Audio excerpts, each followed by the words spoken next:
All right, y'all. So this week's episode of Family... Oh, shit. What is this? Everything is a fucking family. Porsha's Family Matters. This episode of Porsha's Family Matters was given what it was giving. So let's give it what we got. I'm the type of girl you call wifey. Yeah. What does the cat do? Meow.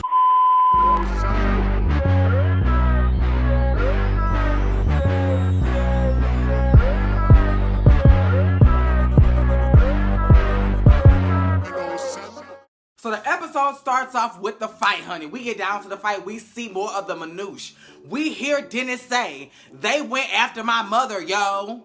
Or is that what he said? Yeah, I think he... And then Porsha was like, where your fucking mother at? You know...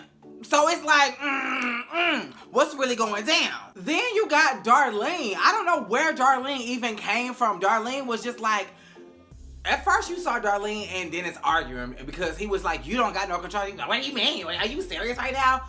But the next time I saw Darlene, she was on the ground hanging on to Dennis and he was snatching back. And then Lauren, the sister, was like hitting Dennis like get off her as if he was beating on Darlene, which is not the case. Then you got Porsha on the other side throwing glass, like throwing plates. You can hear the plates. I don't know if they connected to anybody, and if anybody was hurt by them plates, I am so sorry, because the last time I saw a plate fly across the room, it was T.S. Lil Kendra, and that bitch connected. Oh, that was a chair. That was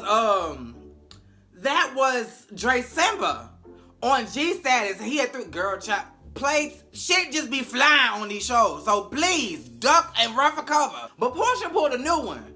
Porsha not only threw plates, she took the boom microphone and was trying to beat somebody with the microphone. That shit is thousands of dollars. Like, I know you in the heat of the moment, but bitch, you gonna have to pay for this shit. Somebody gonna have to pay for this shit. So then Porsha is like, typical Porsha, when she can't get to her target, she starts crying. He touched my family. Did he? Who did he touch? Then I heard some voiceover, cause bitch, I ain't stupid. My lip is bleeding. Girl, we ain't hear no more about that bleeding lip for the rest of the goddamn episode. So if somebody's lip was bleeding, we should have saw some blood. Nobody had blood on them. Except for Aunt Liz, cause she had the blood of Jesus. Cause baby, she went over to Porsha. She got the person. She said, in the name of Jesus, I'll bound you up. You gotta get up out of here.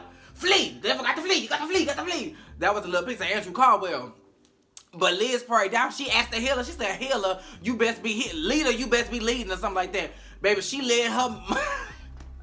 Mama said, andale. That healer was gone, okay? We didn't see no more of that shaman, bitch. She said, adios, bitch. She left Mexico immediately. So Aunt Liz had to take matters into her own hands and she prayed over the situation. Now back to Porsha. Before we get off the scene, how dare you get up from that? Everybody holding you. It took 3 people to hold you down. No, 2 people in a prayer. 2 people and Jesus to hold you back from trying to get to Dennis and his mama. And you gonna get up saying, I want him arrested.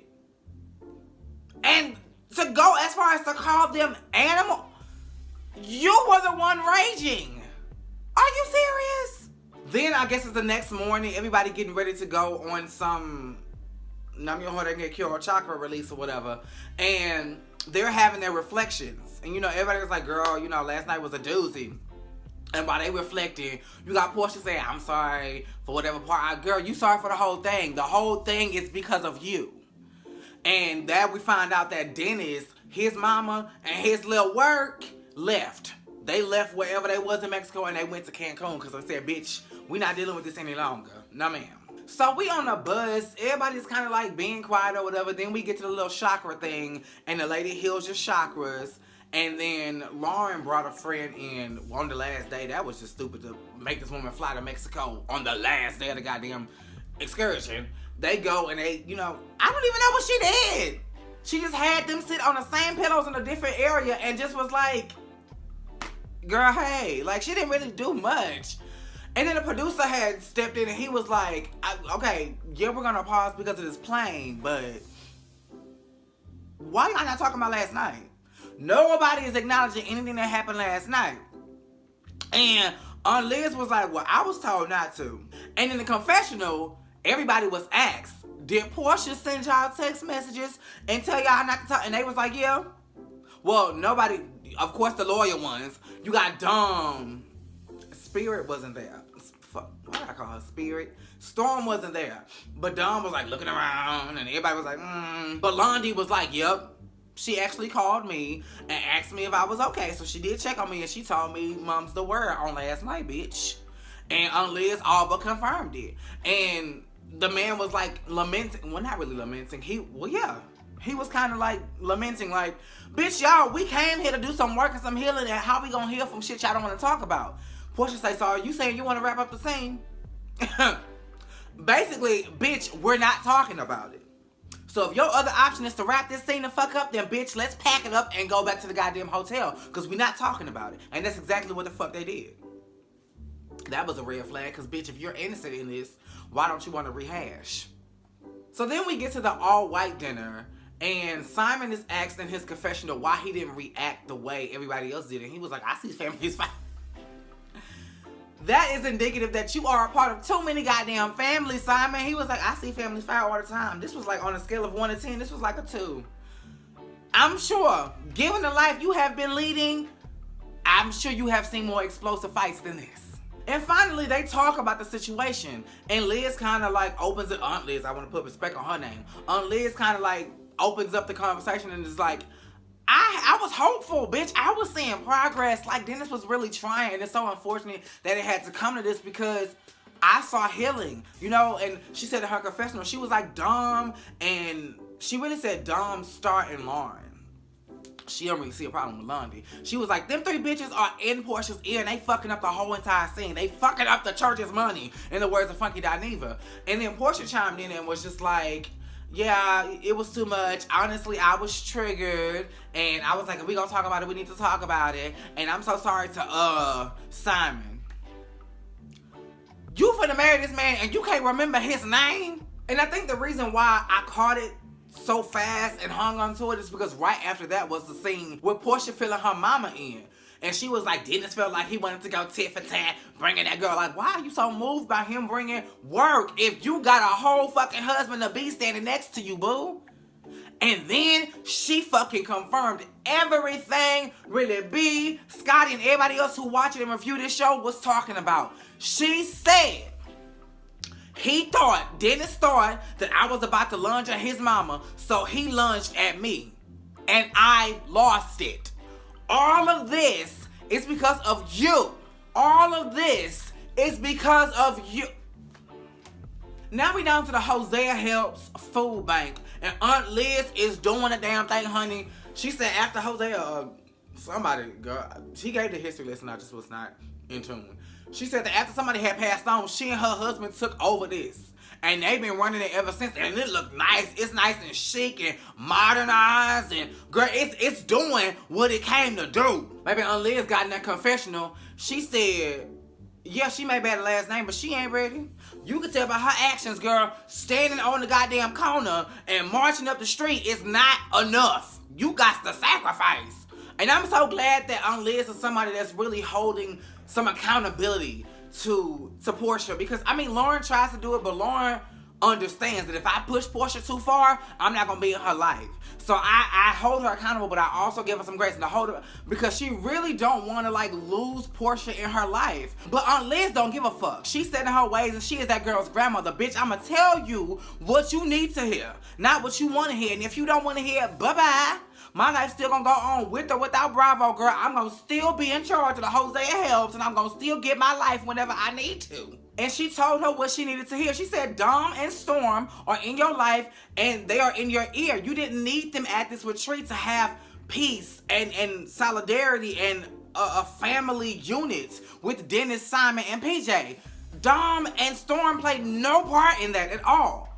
And when you feel like a situation is escalating, you don't engage. And she was, your family is not at stake here. He was reaching for you because he thought you was reaching for his mama. Where is your family compromising all of this? And if that was the case, you confirmed it talking with your mama. What the hell did you mean in the first scene of, he touched my family, he touched my family? What was that? So naturally, Liz wasn't trying to hear none of that shit. She said, this is about the child. Make it the fuck right. Your child, PJ, got a tonsil surgery coming up. Let him come to the house while she healing and you there with the baby. Let him come by. Y'all need to rebuild this family unit. It is what it is. So then you have Dennis and his mama down to the weenie hood, the hot dog factory, whatever it's called. And then you have Porsha and her assistant Lauren trying to find all of Dennis's things because Simon and Dennis wants Dennis's shit out of Porsha's house. So Dennis and the mama is talking to Regina and she is like, it's about the fucking respect, okay? And then the people in the confessional room asked Dennis what happened and he confirmed. I felt like I saw Porsha lunging at my mama and that's not cool. I had to fuck up the scene.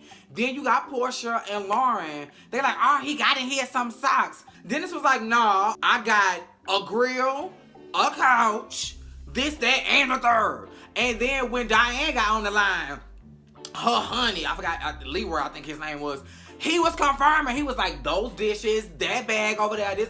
Bitch, it's a lot of his shit in here while you talk about it ain't nothing but a sack of socks. And then the last scene was Porsha getting PJ stuff ready for the surgery. And she's frantic. She like, oh my God, I don't know what to pack, you know. I know it's a common surgery, but this my baby. I don't want her to be crying and in pain, you know. Like, I'm just scared.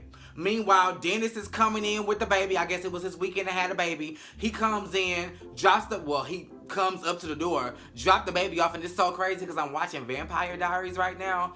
And he was acting like a vampire, like, until she invited him in or say come in, he was just like at the windowsill, like at the door panel, he just would not come in. And she was like, you want to come in and discuss? And then the episode ended. So next week is the season finale. Well, is it the season finale or is it the show's finale? Because, oh, y'all gonna have a season 2? I don't know. But next week is the finale. And this has been a crazy ride. Shout out to Scotty for getting me on this train because, girl, it's been a crazy ride. But this episode gave what it gave, so I gave it what I had. Make sure you are liking, commenting, subscribing, and that the notifications are on. Same place, same time.